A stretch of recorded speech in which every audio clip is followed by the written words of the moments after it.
les bénédictions. Nos esprits ne s'affligeront plus. Pas un soupir pour les bénédictions. Bientôt dans, oh la douceur.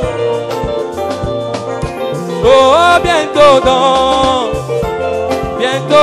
la douceur nous nous rencontrerons. Oh bientôt dans, oh la douceur. Oui bientôt dans, oh la douceur. Oh très bientôt, oh la douceur. Oui bientôt dans, oh la douceur. Lipatana kembo ekotambola kana tamboli na ye, kana tamboli na ye. Lipata, oh kana tamboli na ye, oh lipata,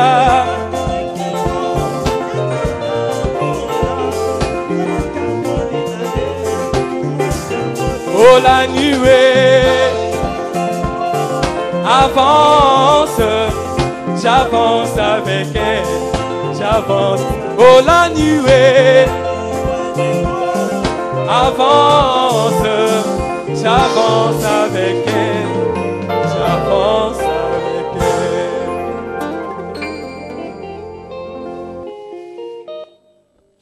Je vous salue tous au nom du Seigneur Jésus-Christ. Nous allons nous lever pour prier et lire la parole de Dieu.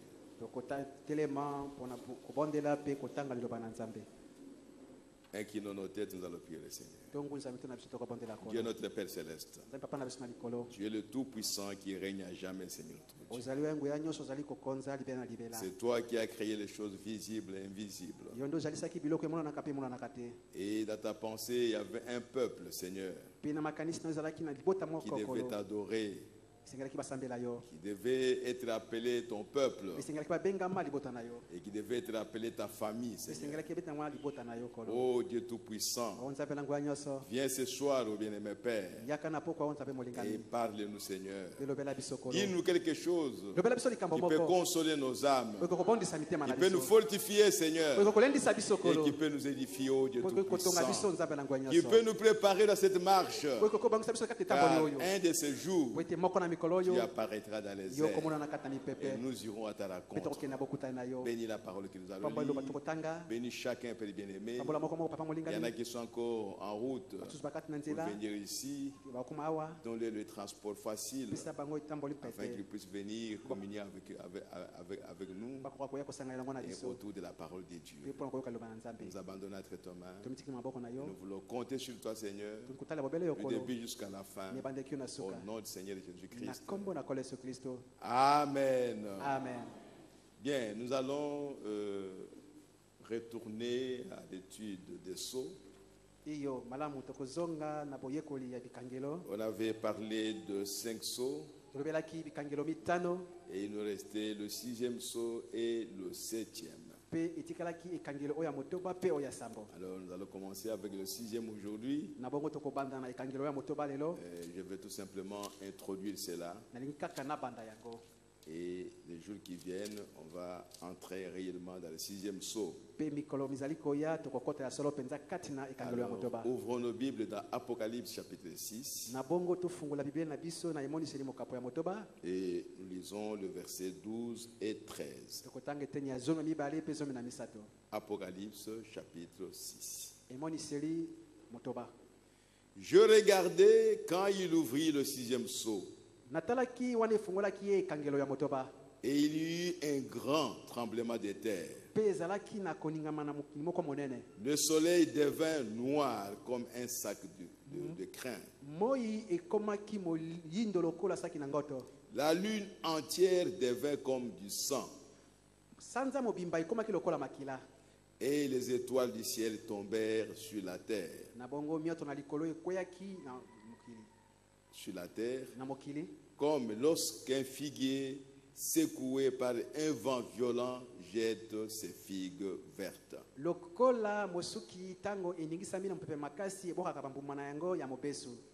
Que le Seigneur bénisse sa parole au nom du Seigneur Jésus-Christ. J'ai reçu beaucoup de plaintes. Avant, on commençait les cultes à 17h. Et on pouvait aller terminer le culte à 19h. Bon, il y a eu aussi des plaintes. Et après, avec la situation qui était dans le pays, nous avons dit que le culte doit commencer à 16h. Et la prédication devait commencer à 16h30. Et il y a eu des plaintes, parce qu'il y a des gens qui n'arrivent pas à arriver à temps ici. Alors finalement, on ne sait pas ce qu'on peut faire.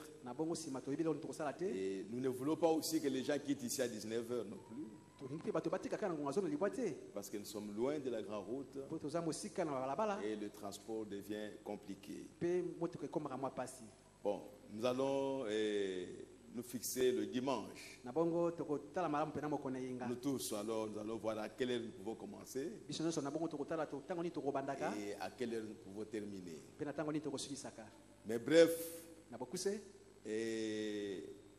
si nous pouvons faire les efforts pour terminer notre bâtiment, alors ce serait bien. Parce que là, même si on termine à 19h, ce sera facile d'avoir un transport. Que le Seigneur nous aide à faire quelque chose. Bien, nous allons commencer avec le 6e psaume, comme je l'ai dit. L'introduction. Nous avons parlé de 5 sceaux.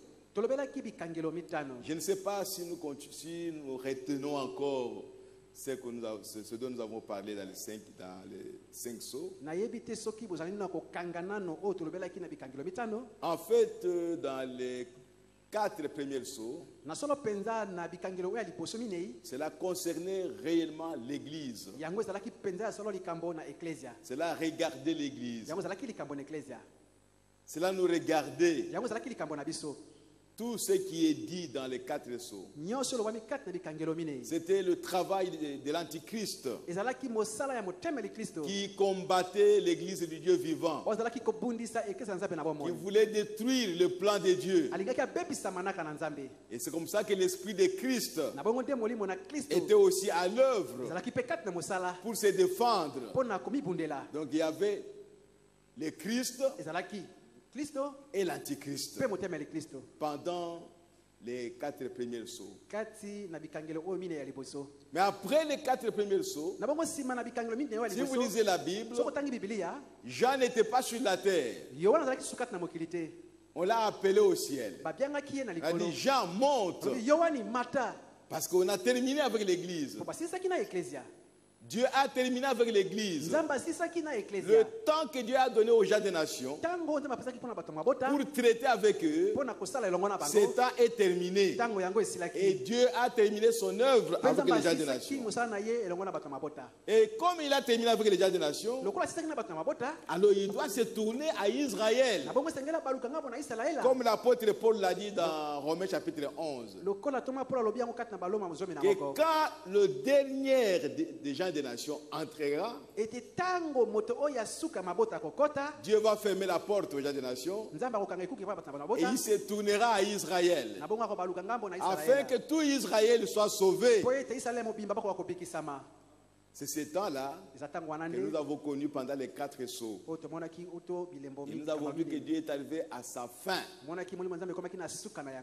Dieu a fait entrer beaucoup de gens dans son royaume depuis le début. Beaucoup de gens. Mais arrivé à la fin, vous voyez la pyramide, il y a très peu qui doivent entrer. Très peu. Et c'est notre temps à nous. Au début, les autres avaient la facilité d'entrer. 5 000 le même jour. Mais aujourd'hui, il faut les compter au doigt. Ça devient difficile pour que quelqu'un soit un chrétien. Même s'il vient à l'église chaque jour. Mais pour qu'il soit un chrétien, ça devient difficile. Parce que nous sommes au dernier jour. Et Jésus a dit, le chemin sera trop étroit. Il n'y aura que très peu qui peut y aller. Mais chaque personne qui a cru au message, il croit qu'il entrera dans ce petit chemin-là. Dieu est en train de chercher les chrétiens. Le chrétien, ce n'est pas parler en langue. Le chrétien, ce n'est pas prêcher. Le chrétien, ce n'est pas prier pour les malades. Le chrétien, ce n'est pas opérer des miracles. Le chrétien, c'est une nature. C'est une vie. Comme un cochon est en train de vivre la vie de cochon, un chrétien a aussi sa vie d'un chrétien. Et quand on le voit, on dit que ça c'est un chrétien. Quand on voit un canard, on dit que ça c'est un canard. Parce qu'il vit la vie de la nature du canard. Oh, gloire à Jésus-Christ notre Dieu. Dieu a sa nature. Le diable a sa nature. Le chrétien, il doit vivre la nature de Dieu. C'est pourquoi le prophète disait, j'aimerais encore une église où il n'y a même pas un don spirituel, mais qui ait des chrétiens dans cette église-là. Des gens doux, des gens humbles, des gens pleins de charité, les gens qui peuvent se supporter les uns les autres, les gens qui peuvent se respecter. Donc c'est ce peuple-là que Dieu est en train de chercher. Et je crois qu'il va les trouver. Parce que c'est sa parole. Et nous croyons que Dieu a parlé pour qu'ils puissent aller chercher ces gens-là partout où ils sont. Même si on a mis une grosse pierre sur eux, Dieu est capable d'enlever cette pierre-là et d'attirer son enfant vers lui. Même si on est allé te cacher dans la profondeur des eaux de l'océan, Dieu ira te chercher là-bas et tu reviendras à lui. Donc un chrétien, un enfant de Dieu, quand Dieu lui révèle qu'il est un enfant de Dieu, il n'a pas peur de se perdre.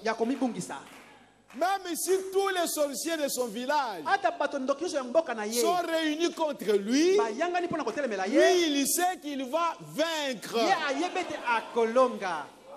Il ne peut pas s'inquiéter. Parce que rien au monde ne peut l'inquiéter. D'autant plus qu'il n'y a rien au monde qui peut inquiéter Dieu. Le chrétien, c'est une vie. C'est une vie. Ce n'est pas quelque chose qu'on fabrique. Quand vous allez à l'église, quand vous portez la Bible, on vous appelle les chrétiens. Non, ce n'est pas ça le chrétien. Parce que n'importe qui peut aller à l'église. N'importe qui peut porter la Bible. N'importe qui peut lire la brochure. Ce n'est pas ça le chrétien. Le chrétien, c'est une vie. C'est une nature. La nature de Dieu en vous. Oh, gloire à Jésus-Christ. Et Frère Branham me dit, l'ouverture des sceaux, les sceaux qui étaient fermés tout le long des âges. Mais pour Dieu, il avait déjà ouvert ce sceau, mais sous forme de symbole. Comme il n'y avait personne qui pouvait connaître ce symbole, donc le livre était fermé. La parole vous est ouverte si elle vous est révélée. Si Dieu ne vous révèle pas la parole, sa parole est toujours fermée. Parce qu'il ne vous a pas révélé la parole de Dieu. Et le sceau était fermé. Le livre était fermé. Et pourtant, il était ouvert. Jean a vu les choses. Et il a écrit. Ce sont les choses qui étaient dans le livre. Mais on lui a montré cela sous forme de symbole. On lui a dit, Jean, à la fin des temps, pas autant de Luther, pas autant de Wesley, pas autant de pentecôtistes, mais à la fin des temps, il y aura un peuple qui viendra sur la terre. Et Dieu aussi descendra sur la terre pour révéler ces choses à ce peuple-là. Et dire que ce peuple-là, c'est vous ici. Vous devriez être heureux. Oh, gloire à Jésus-Christ. Alléluia. Amen. Nous devrions être heureux. Parce que Dieu nous a connus avant la fondation du monde. Il a caché ces choses. Même à Pierre. Même à Paul. Alors que Paul a reçu de grandes révélations. Mais on lui a caché ces choses. Mais par le Saint-Esprit, il lui a été révélé certaines choses. À la fin des temps, il y aura des temps difficiles. La foi de beaucoup de gens va se refroidir. Qu'après nous les apôtres, il y aura des loups sauvages qui vont entrer dans l'église. Paul était un prophète. Et il prophétisait des choses qui vont venir. Et c'est écrit. Il voyait cela par le Saint-Esprit. Mais il ne comprenait pas ça. Mais aujourd'hui, le livre est ouvert. Le livre qui était fermé, où il n'y avait personne qui était digne, même pas de le regarder. Personne.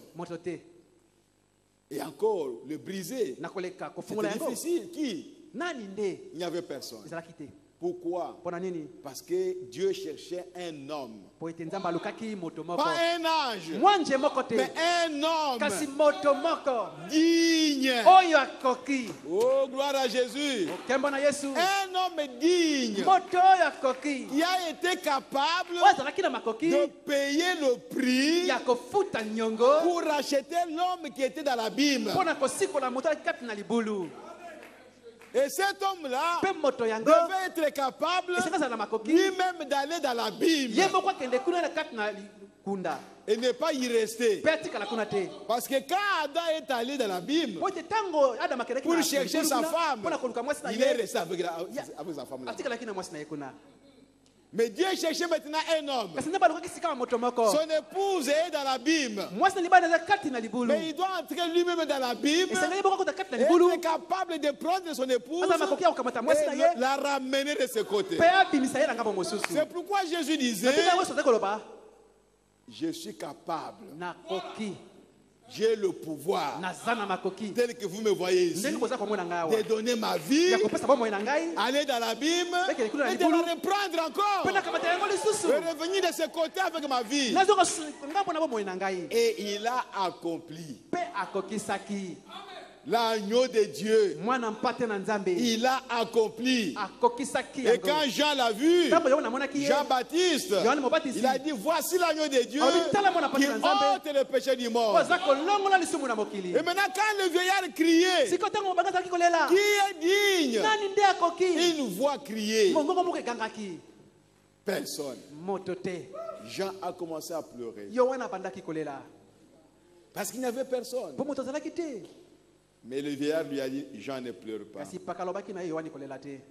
Le lion de la tribu de Juda, Ne soyez pas achoppés. Quand on appelle cet homme-là lion, et qu'on appelle encore agneau, et qu'on appelle encore l'hélice de la vallée, et qu'on appelle encore ceci et cela, ne soyez pas achoppés. Dites seulement Amen. Oh, gloire à Jésus-Christ. Le lion de la tribu de Juda, c'est lui qui a vaincu. C'est lui qui est digne de prendre le livre, de briser les sceaux et de révéler le contenu du livre. Il dit Jean, vous allez le voir dans quelques instants. Jean regarde, la Bible dit, il voit un agneau couvert du sang. La Bible dit, Jean a vu un agneau qui est allé prendre le livre. Mais cet agneau doit avoir des mains pour aller prendre le livre, pas avec les sabots. Donc quand on dit c'est l'agneau, ne soyez pas achoppés. C'est l'agneau, mais c'est un homme. Parce que la voix disait, qui est digne? Quel est l'homme qui est digne? Qui est de la famille de l'homme? Car c'est l'homme qui a péché. Alors il fallait que quelqu'un de sa famille vienne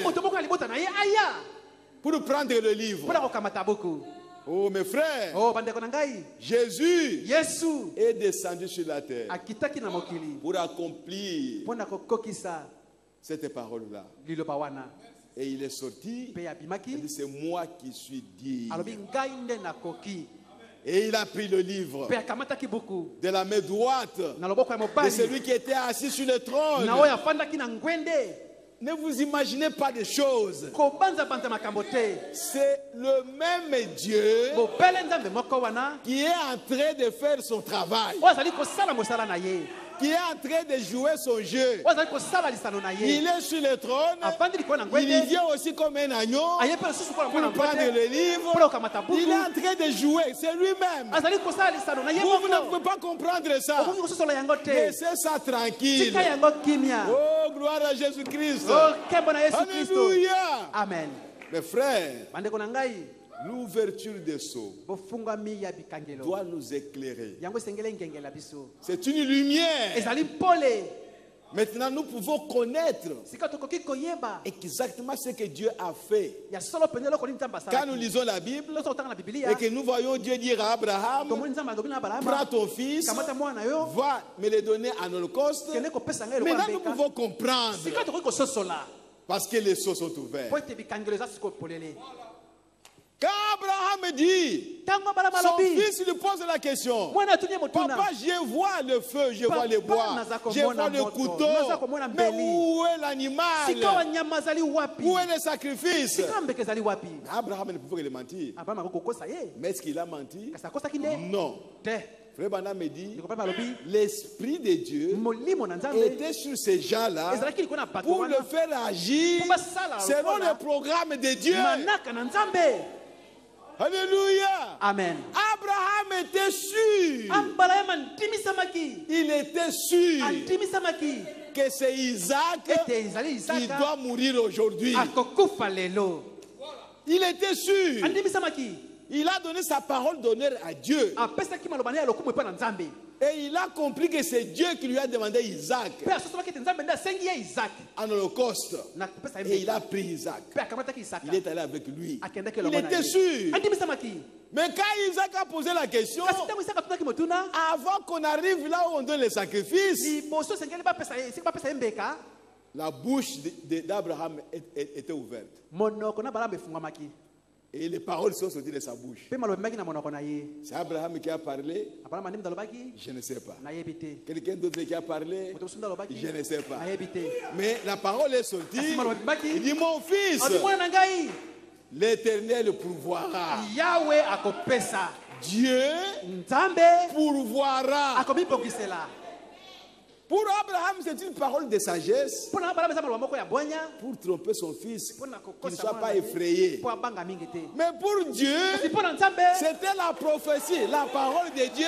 Et cette parole, qui semblait être le mensonge, est restée la vraie parole de tous les âges. Et nous continuons à croire que Dieu pourvoira. Oh, notre Dieu était un Dieu qui pourvoit.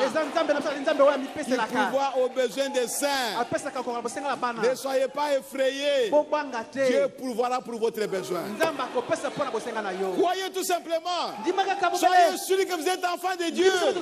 Soyez sûr que Dieu vous conduit. Soyez sûr que Dieu existe.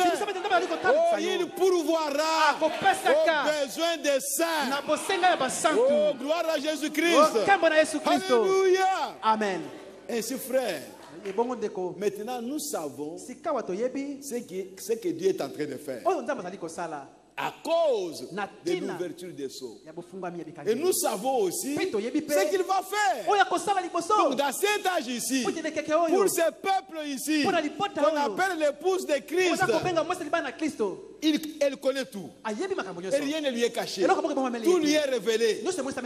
Jusqu'au jugement dernier, que les protestants et les catholiques sont en train d'attendre, qu'il y aura des brebis qu'on va mettre ici, des boucs. Mais nous savons qui sont les boucs.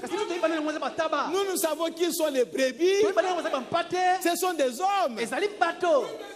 Ils sont sur la terre aujourd'hui. Nous les connaissons. Donc, il n'y a rien qui nous est caché maintenant. Parce que le livre a été ouvert. Et tout ce qui était comme contenu du livre, Dieu est descendu avec ça. Et il a révélé cela à son épouse. Son épouse bien-aimée. Tout le travail que Dieu a fait, c'est pour cette épouse. Parce que l'épouse qu'il a eue à la Pentecôte, elle a été séduite. Elle est tombée au concile de Nicée. Dans chaque âge, quand Dieu a envoyé la parole, et qu'un groupe déjà croyait à la parole, après le départ du messager, le diable venait le séduire. Et ces gens-là s'organisaient. Ils tombaient, ils s'organisaient. Et c'était les ténèbres. Il n'y a que dans cet âge, il n'y a que dans cette parole où Dieu a un peuple qui ne tombera jamais, qui ne deviendra jamais une dénomination. C'est pourquoi William Faber me dit souvent que ce message ne sera jamais une organisation. Toi qui veux l'organiser, tu vas t'organiser toi-même et sortir du message. Mais l'épouse de Jésus, qui était dans la pensée de Dieu, Dieu l'a entouré de ses bras à tel point que le diable ne peut pas le toucher. C'est une épouse parfaite. Parce que ce message est parfait. Ce message, c'est toute la pensée de Dieu. Pas une partie de la pensée de Dieu. C'est la plénitude même de la pensée de Dieu. C'est l'entièreté de la parole que Dieu nous a révélé aujourd'hui. Oh frères et sœurs, nous devons marcher dans la lumière. Marchons dans la lumière. Alléluia. Amen. Nous ne sommes pas les enfants des ténèbres. Même l'enlèvement, nous saurons que d'un moment à l'autre, l'enlèvement aura lieu. Et pourtant, il est écrit, il viendra comme un voleur. Il viendra comme un voleur pour les gens qui ne le connaissent pas. Mais pour nous, nous saurons. Quand nous verrons les morts en Christ ressuscités, marcher au milieu de nous, Alléluia. Amen. Nous saurons que d'un moment à l'autre, le départ sera là. Oh, quel peuple glorieux vous êtes. Alléluia. Amen. Gloire à Jésus-Christ. Oh, nous sommes heureux. Lisons quelque chose. Ne vous en faites pas. Même si on termine à 19h, Dieu pourvoira. À la page 430, Frère Branham me dit ceci. Ici au paragraphe 249. Il dit ceci. C'est l'âge de l'aigle qui reçoit la parole et la révélation. Cet âge ici, c'est l'âge de l'aigle. Et c'est le seul âge qui a reçu et la parole et la révélation de cette parole-là. Oh, mes bien-aimés, si Dieu peut vous aider, vous n'aurez aucun problème avec aucune personne dans ce monde. Vous serez l'homme le plus heureux. L'homme le plus heureux. Vous n'aurez de problème avec personne. Parce que tu n'es pas sur la terre. Jésus nous a dit, je vous ai laissé dans le monde, mais vous n'êtes pas de ce monde. Oh, mes bien-aimés, c'est l'âge de l'aigle qui reçoit la parole et la révélation. Frère Branham me dit, tous ceux qui comprennent ça, levez la main. Que Dieu vous bénisse richement. Oh mes frères, très bien. C'est bien. Voyez, très bien. Bon, voyez-vous, si vous pouvez voir ici sous ces sceaux, s'ils peuvent être, une fois qu'ils sont ouverts, vous pouvez voir exactement ce que Dieu est en train de faire.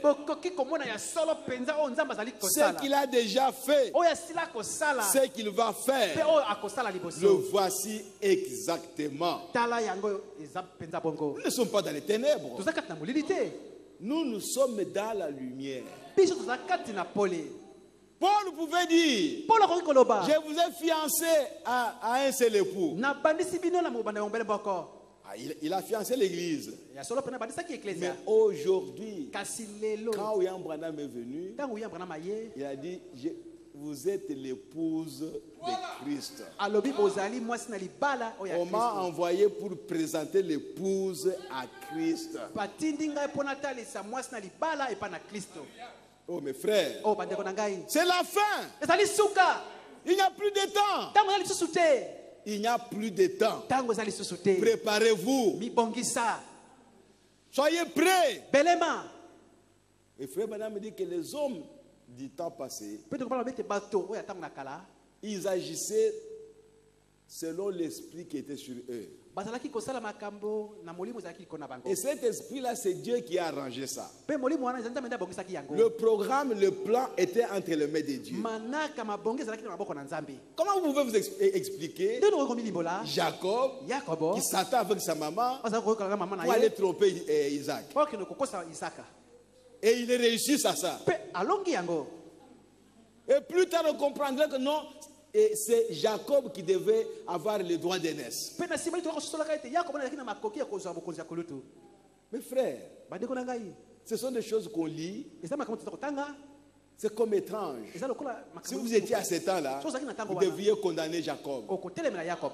Comment tu peux mentir? C'est un menteur. Il est perdu. Mais lui, il y avait un esprit qui le conduisait.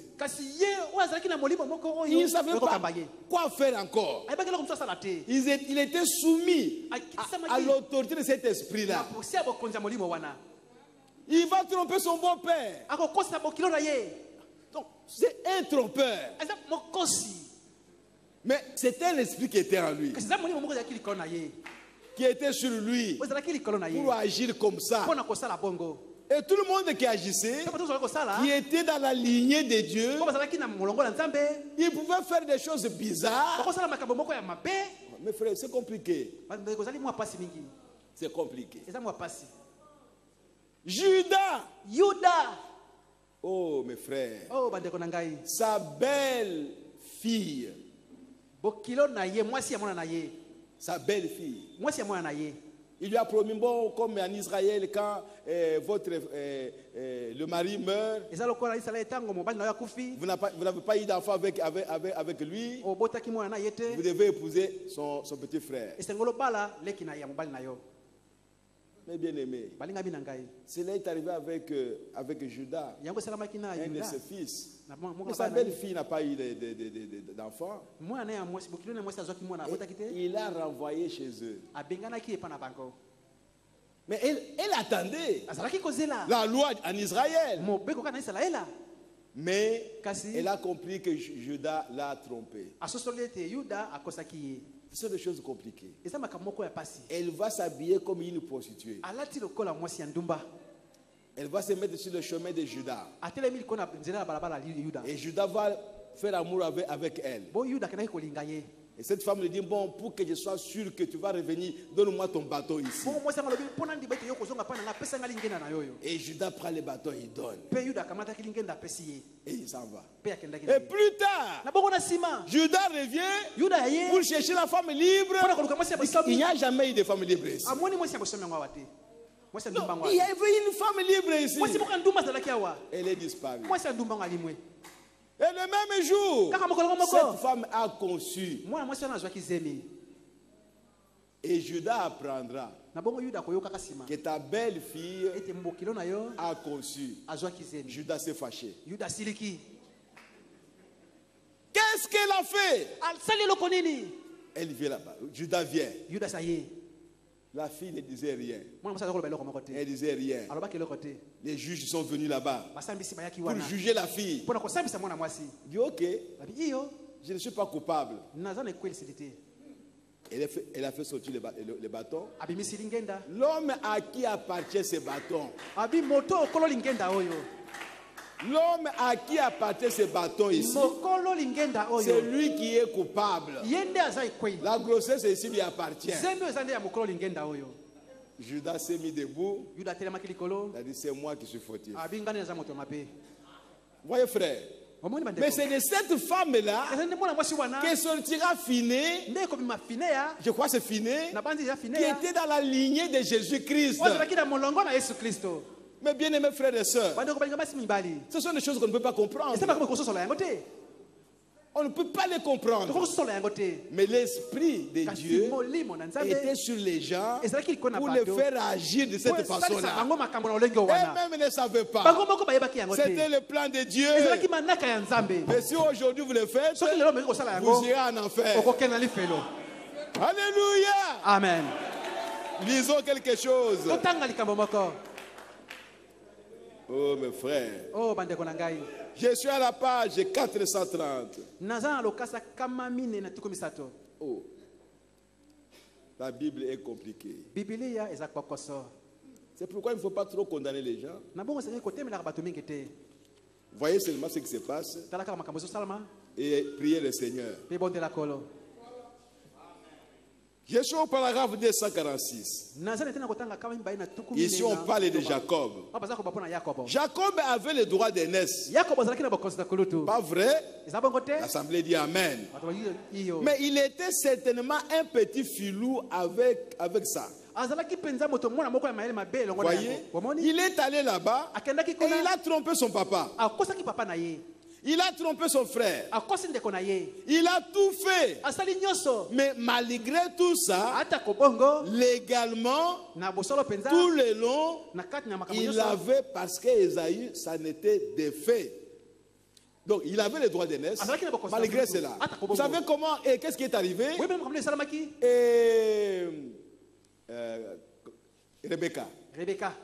Rebecca était enceinte. Et elle avait les jumeaux. Il y avait des problèmes avec sa grossesse. Il n'y avait pas de médecin. Leur médecin, c'était l'Éternel. Il est allé derrière la maison pour poser les problèmes au médecin. Mais qu'est-ce qui ne va pas? Qu'est-ce qui ne va pas? Le médecin est descendu. Il dit qu'en toi, il y a deux royaumes qui sont en train de se battre là-bas. C'est pourquoi tu as des problèmes. Mais dans ce royaume, l'aîné sera assujetti par le cadet. Rebecca a retenu ça. Mais il n'est pas allé en parler à Isaac. Les femmes sont comme ça. Elles ont beaucoup de choses qu'elles cachent à leur mari. C'est la nature des femmes. Alors maintenant à l'accouchement, c'est Jacob qui fait sortir la main. Ah, c'est lui qui doit sortir le premier. On lui met une corde là-bas, un fil. Et puis il retire la main. Après, c'est Esaïe qui sort. Donc c'est Esaïe qui est l'aîné. Et Jacob est le cadet. Mais Jacob savait que c'est lui qui avait le droit d'aînesse. Parce que c'est lui qui devait sortir le premier. Mais on ne sait pas par quel miracle il est rentré encore dans le sein de sa maman. Et sa maman avait un secret avec Jacob. Avec à tout prix, c'est celui-ci qui est l'aîné. Donc le droit d'aînesse lui appartient. Mais tout le monde voyait que c'est Esaïe qui était aîné. Et les démarches ont commencé. Comment on doit ravir ça? Comment on peut arriver à faire comprendre Esaïe qui n'est pas l'aîné? On ne peut pas le faire comprendre ça. Il faut seulement une certaine manière pour lui arracher ça. Esaïe était un chasseur. Mais le petit Jacob était toujours à côté de sa maman. Esaïe vient. On dit fais-moi la soupe. Je ne te donne pas la soupe aujourd'hui. Ça c'est quel cadet qui doit être vraiment arrogant comme ça? Il fait vite. Je ne fais pas ça. Je vais te donner la soupe si tu peux me dire que moi je suis l'aîné. C'est ce que tu cherches. Bon, tu es l'aîné. Voyez frère, Dieu a joué dans tout ça. Esaïe ne pouvait pas faire ça si ce n'était pas le programme de Dieu. Et Jacob est sorti vite. Maman, c'est moi qui suis l'aîné aujourd'hui. Demande à Esaïe. Il m'a dit que c'est moi qui suis l'aîné. Papa, c'est moi qui suis l'aîné. Esaïe, c'était un petit fou. Mais il ne savait pas que les choses ont commencé, les choses sérieuses ont commencé. Vous connaissez les choses. C'est pour vous montrer qu'il y avait un esprit sur les gens qui étaient dans la lignée de Dieu, qui étaient dans le plan de Dieu, qui les faisait agir peut-être bizarrement, mais ils étaient dans le programme de Dieu. Ah, c'est compliqué. Et il dit ceci. Mais ensuite, il est allé travailler pour le compte de son beau-père. Et là, il a mis des branches de peuplier dans l'eau. Les feuilles de peuplier, comme des bananiers. Qui lui a donné cette intelligence? Moi, je ne sais pas.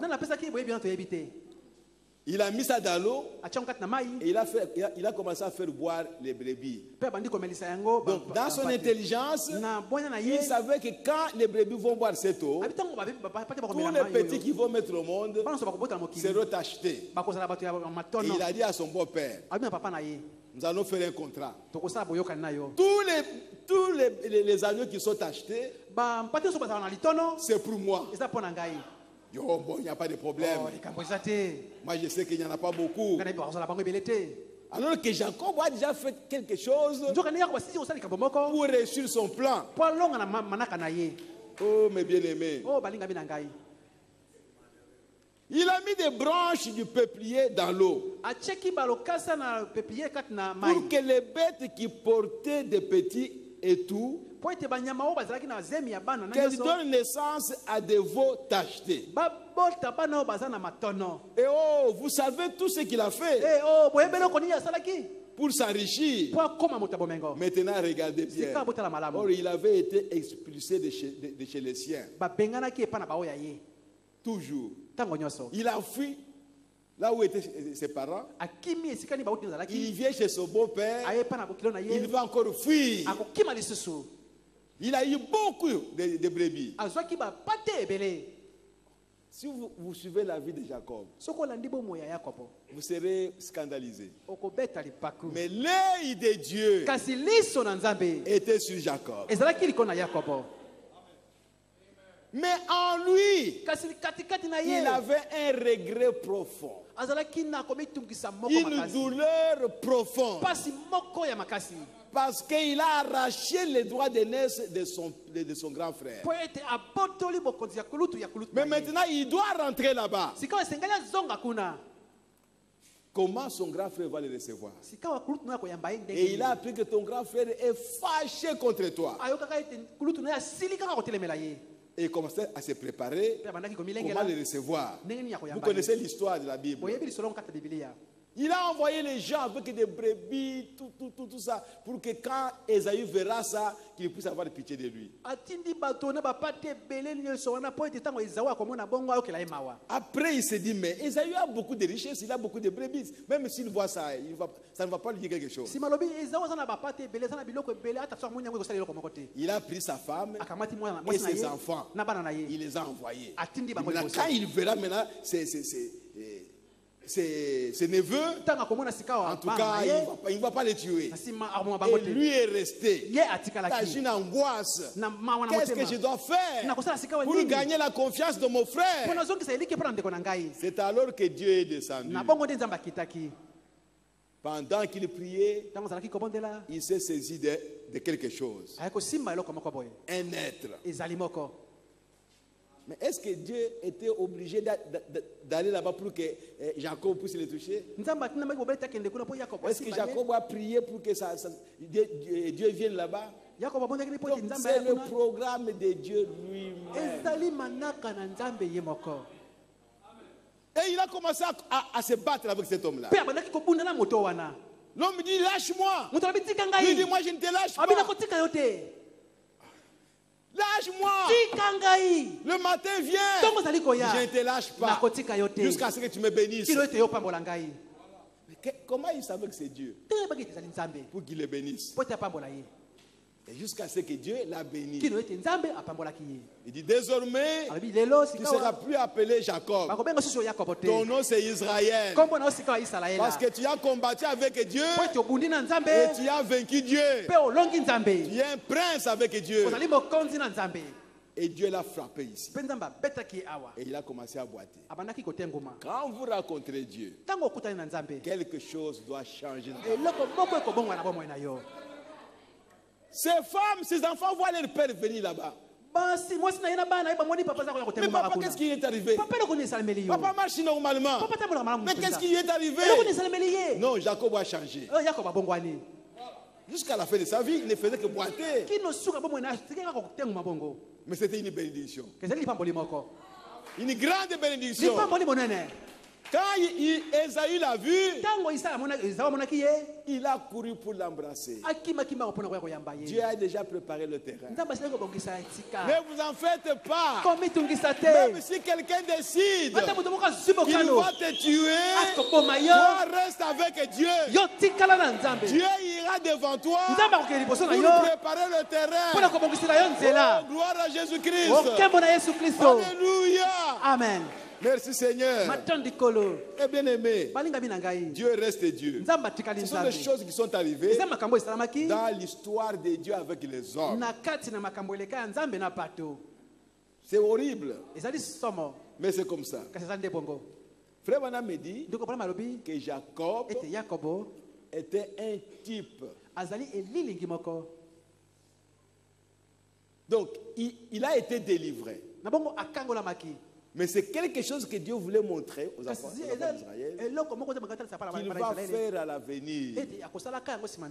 Tout ce que vous voyez dans l'Ancien Testament, c'est Dieu qui a provoqué ça. Oh, Abraham a menti. Ah, il a menti certainement. On lui pose la question, mais cette fille ici, quelle est la relation? Oh, c'est ma petite sœur. Bon, comme c'est ta petite sœur, les rois vont l'épouser. Mes frères, c'est horrible. Sarah, 90 ans, une vieille femme, mais elle a été transformée quand Elohim les a visités. Il leur a donné la promesse. La promesse qu'ils attendaient pendant 25 ans. Elohim vient. Il dit l'année prochaine, à cette même heure ici, je reviendrai et Sarah, ta femme, sera enceinte. Et Sarah a ri dans la tente. Moi, une vieille femme. Mon Seigneur est un vieil homme. On va avoir des enfants comment? Et cet homme-là a dit à Abraham, mais pourquoi Sarah a ri? Frère Branham me dit que Dieu allait tuer Sarah sur place. Comment tu vas dire à Dieu qu'il a menti? Dieu parle. Toi tu ne veux pas croire. Tu dis que Dieu a menti alors qu'il est Dieu. Il est capable de tout. Ce qui était encore grave, Sarah parle. Non, je n'ai pas ri. Dieu dit que tu as ri. Toi, tu dis que je n'ai pas ri. Oh, mes frères. Dieu a pris son épée. Elle veut tuer Sarah. Elle trouve Sarah à Abraham. Oh, mais comment ça? Pour tuer Sarah, il faut commencer à tuer Abraham. Et Dieu s'est affaibli. Voyez frère, Sarah appelait Abraham mon Seigneur.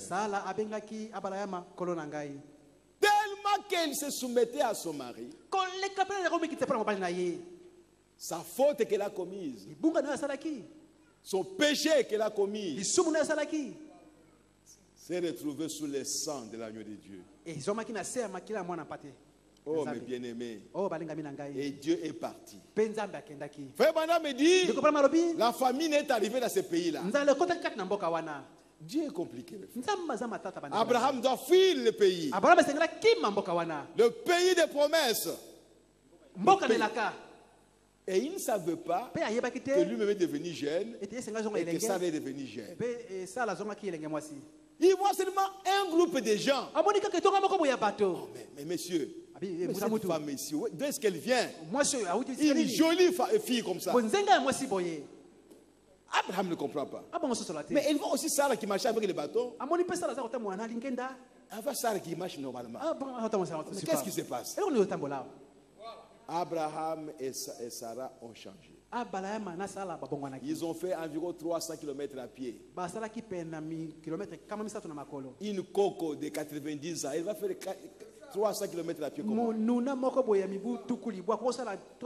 Sarah a changé réellement. Physiquement. Et les gens de la ville d'Abimelech ont commencé à se disputer la femme d'Abraham.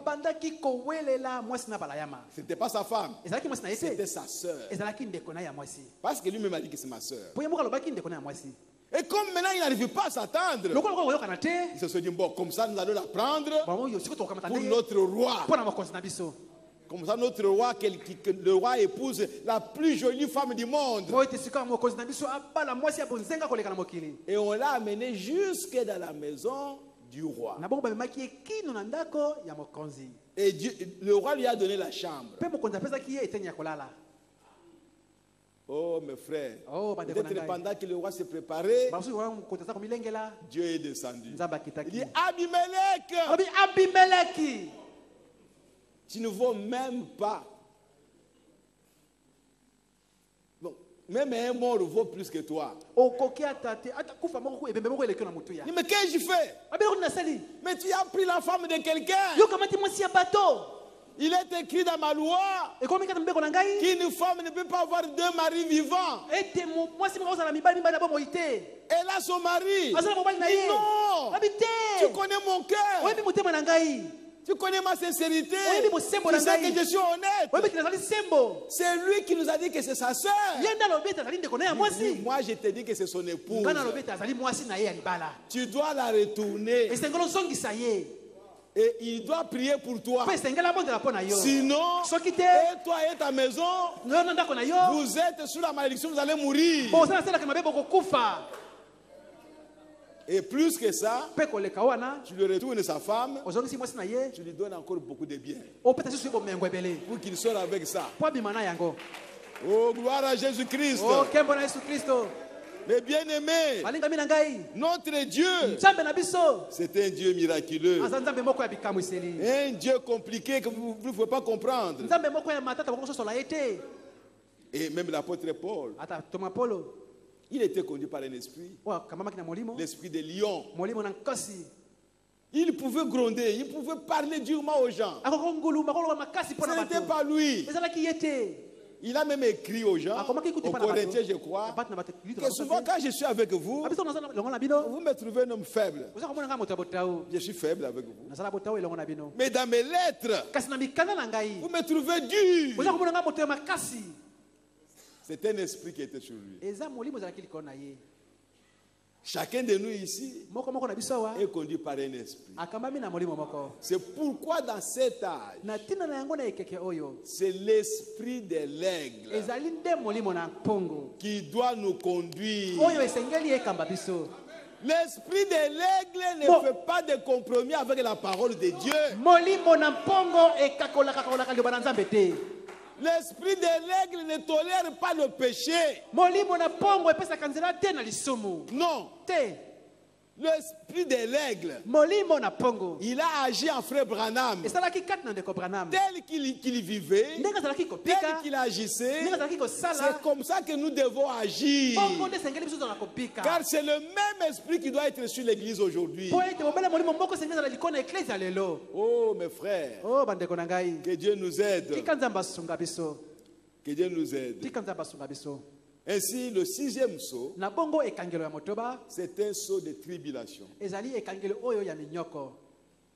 Et tout ce qui se passera sous le sixième saut, ce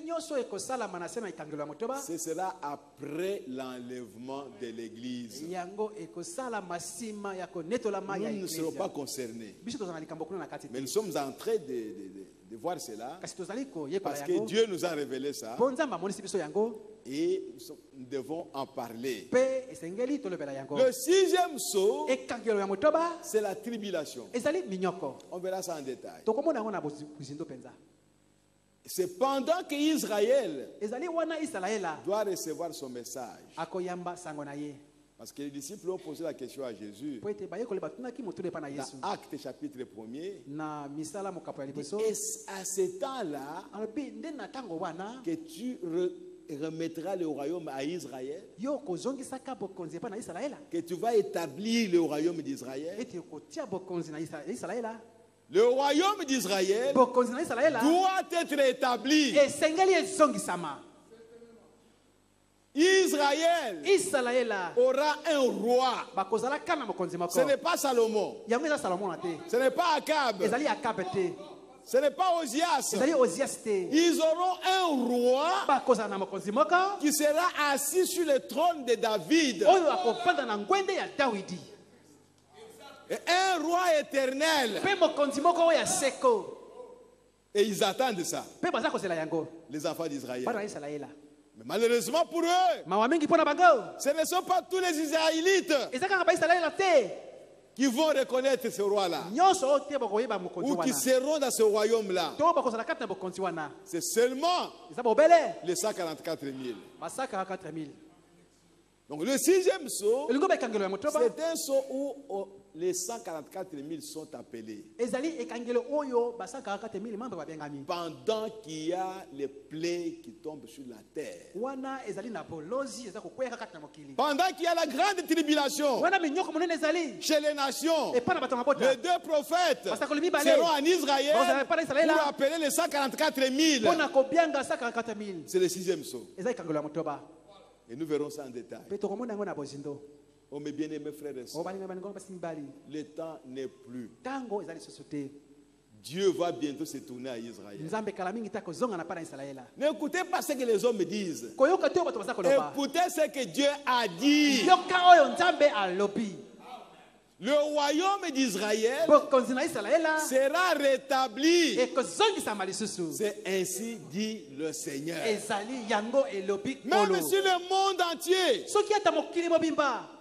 se rassemble contre Israël, ce petit pays-là, peut-être qu'il est même moins petit que le Bas-Congo.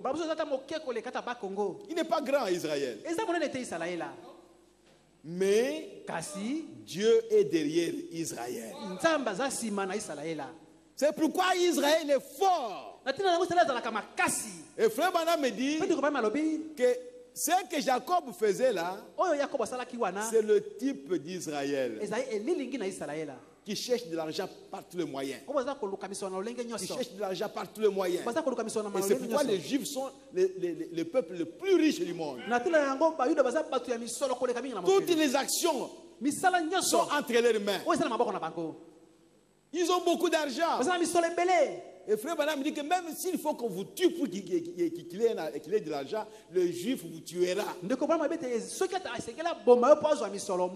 Il cherche l'argent par tous les moyens. C'est ce que Jacob faisait. Même s'il faut mentir, même s'il faut tromper, pour qu'il ait les biens, il le fera.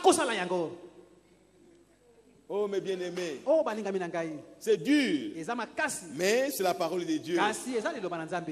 Mais l'épouse doit se préparer aujourd'hui. L'épouse a reçu un message.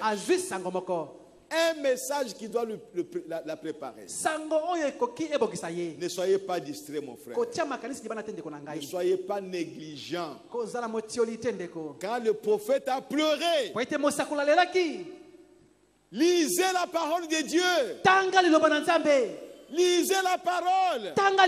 Parce qu'il connaît le secret qui est dans la parole. Et quand toi tu ne lis pas la parole, mais comment tu vas entrer dans le secret de Dieu? Oh épouse de Jésus-Christ, si réellement vous l'êtes, réveillez-vous. Réveillez-vous. Ne regardez pas ce que les hommes disent. Laissez les hommes dire ce qu'ils peuvent dire. Mais vous, en tant qu'épouse, écoutez seulement la voix de Dieu. La Bible dit, mes brebis entendent ma voix et n'entendront pas la voix d'un étranger. Vous n'avez rien à voir avec les étrangers. Les étrangers sont les gens qui ne sont pas d'accord avec la parole de Dieu. Ils sont en dehors de la parole. Ils bafouent la parole de Dieu. Ils foulent au pied la parole de Dieu. La parole de Dieu ne leur dit rien.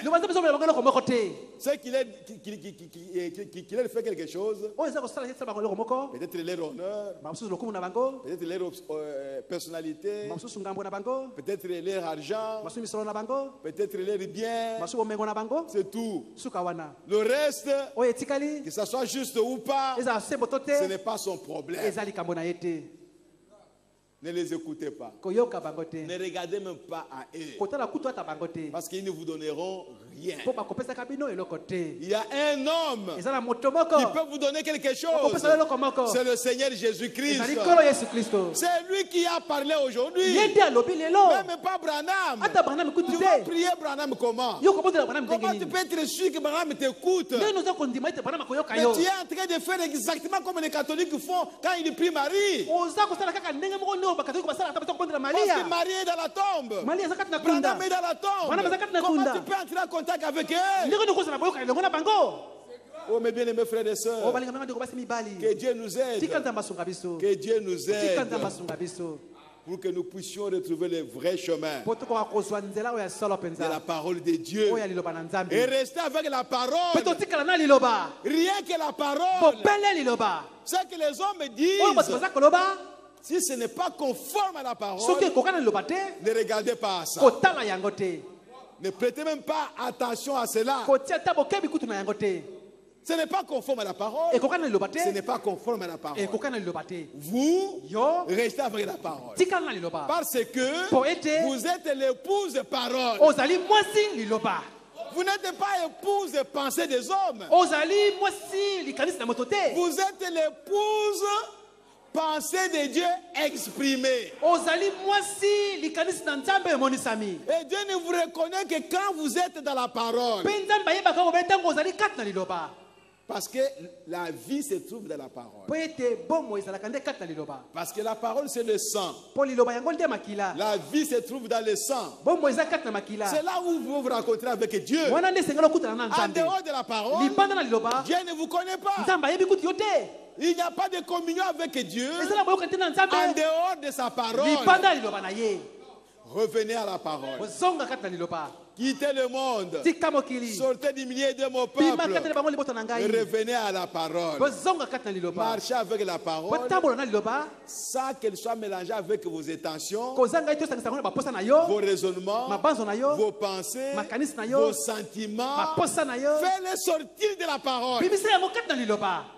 Recevez seulement la parole pure. C'est dans cette parole-là où vous rencontrerez Dieu. Que le Seigneur vous bénisse. Oh, merci Seigneur Jésus. Levez-vous, nous allons prier le Seigneur. Nous allons adorer notre Dieu. Et nous avons encore quelques 10 minutes. Oh, merci Seigneur Jésus. Oh, toutes les prophéties s'accomplissent sous nos yeux,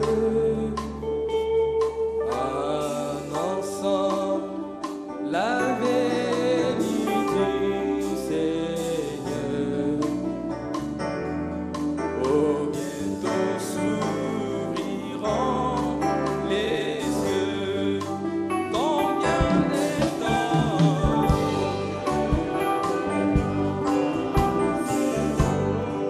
Oh, alléluia.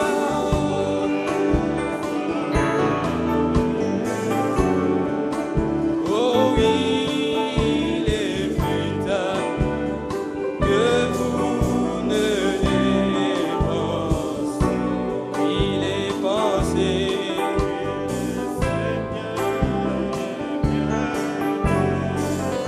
Oh, combien de temps?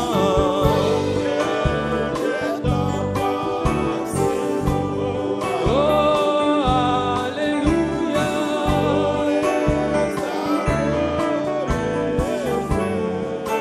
Mes frères, il est plus tard que vous ne les pensez. Les pensées.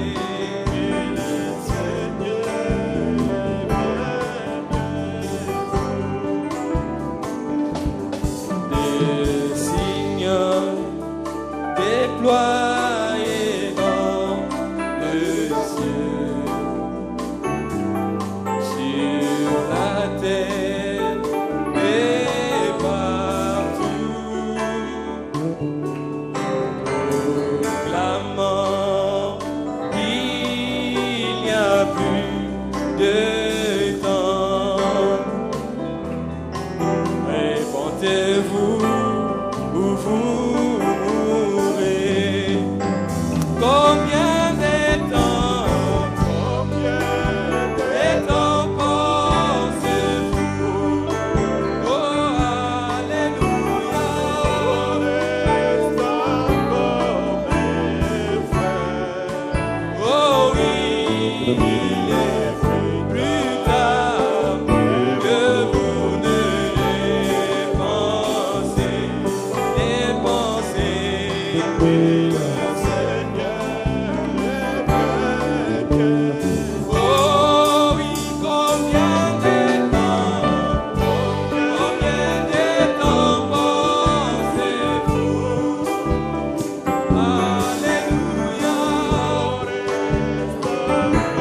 Alléluia. Oh, gloire à toi, Seigneur.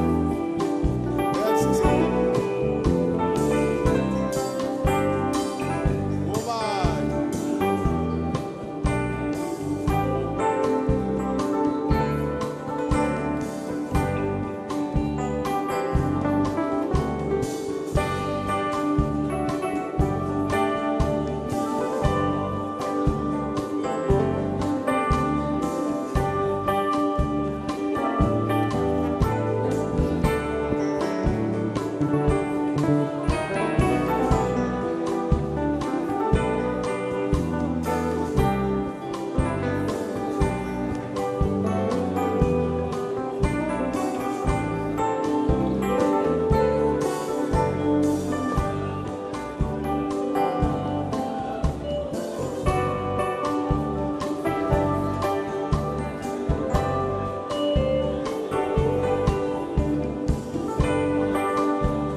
d'un bon chrétien.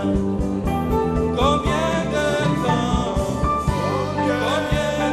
temps pensez-vous? Alléluia, reste encore mes frères.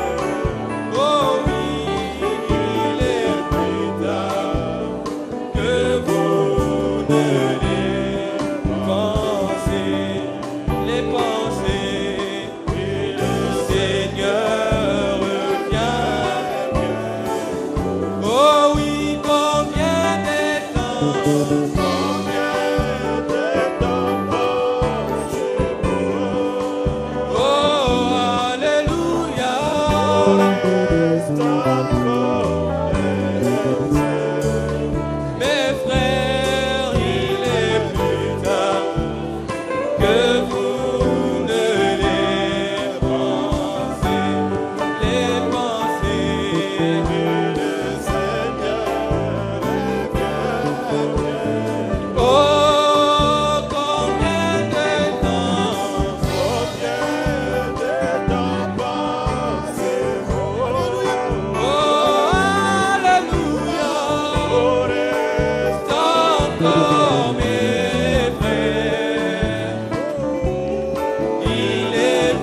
Nous allons prier le Seigneur.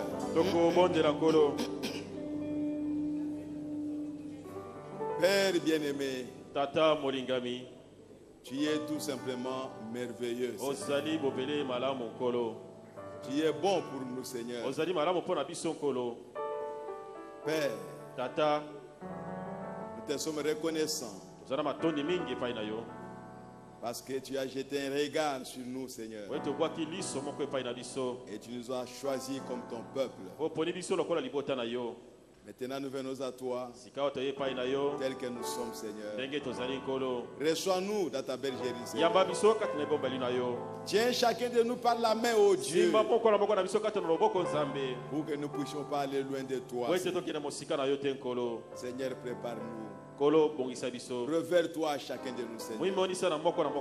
Nous ne sommes que des êtres humains, sujets de beaucoup de faiblesses, sujets de beaucoup de fautes, beaucoup d'erreurs.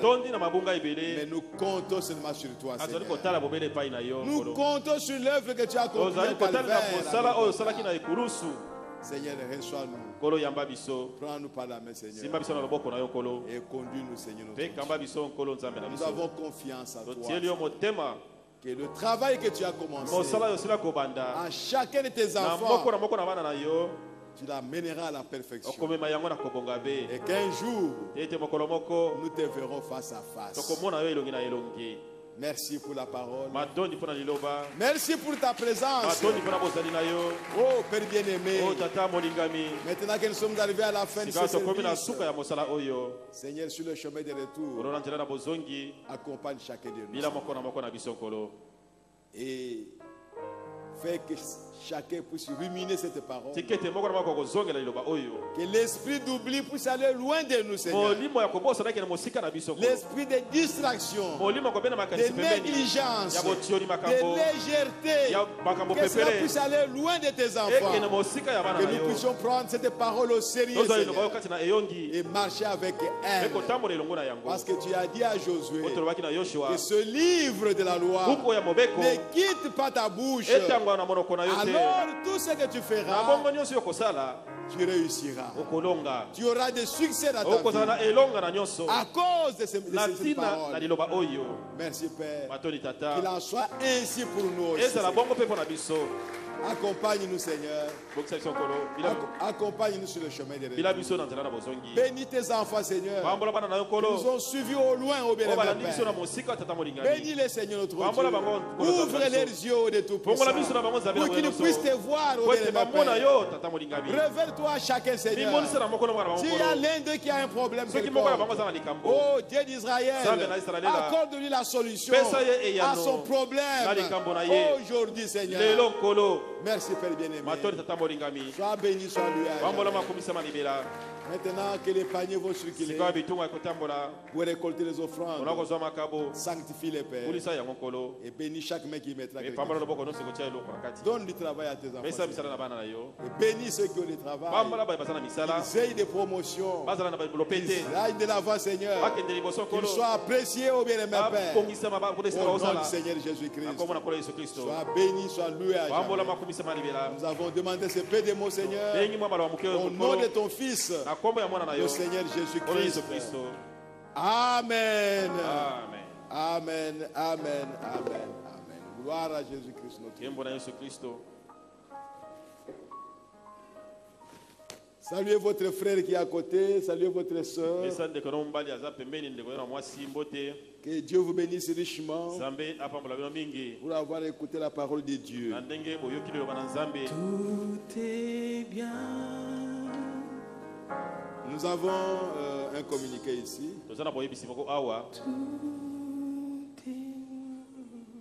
Nous cherchons une sœur qui peut travailler dans une maison.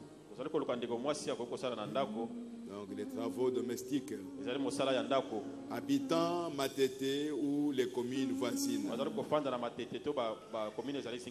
S'il y en a une, qu'elle puisse voir le huissier Don Mambou. Ok. Nous allons chanter pendant que nous sommes en train de ramasser les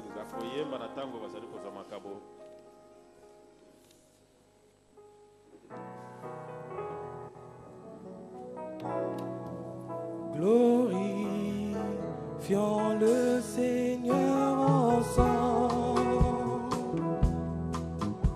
car il est digne de louange. Glorifions le Seigneur ensemble, car il est digne de louange. Chantons Hosanna.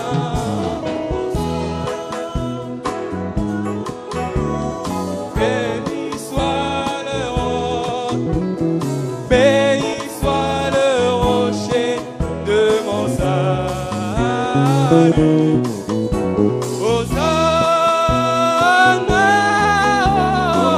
béni soit le roi, béni soit le rocher de mon salut. Chantons Hosanna.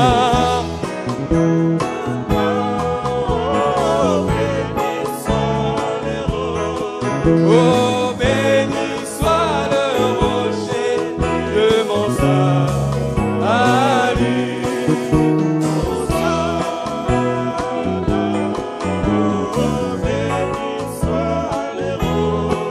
Oh, béni soit le rocher. Jéhovah Jireh est son nom,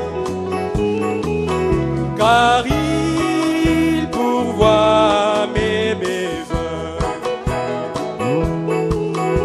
Jéhovah Jireh est son nom, car il pourvoit mes besoins. Chantons Hosanna.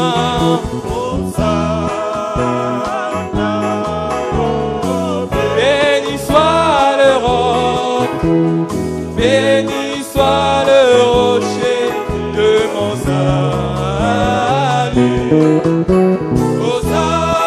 Hosanna, béni soit le roc, béni soit le rocher de mon salut. Hosanna. Béni soit le roc, béni soit le rocher de mon salut. Hosanna, béni soit le roc, béni soit le rocher de mon salut.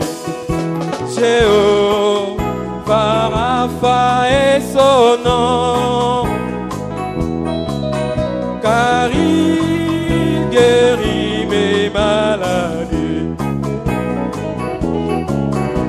Jéhovah Rapha est son nom, car il guérit mes maladies. Chantons Hosanna.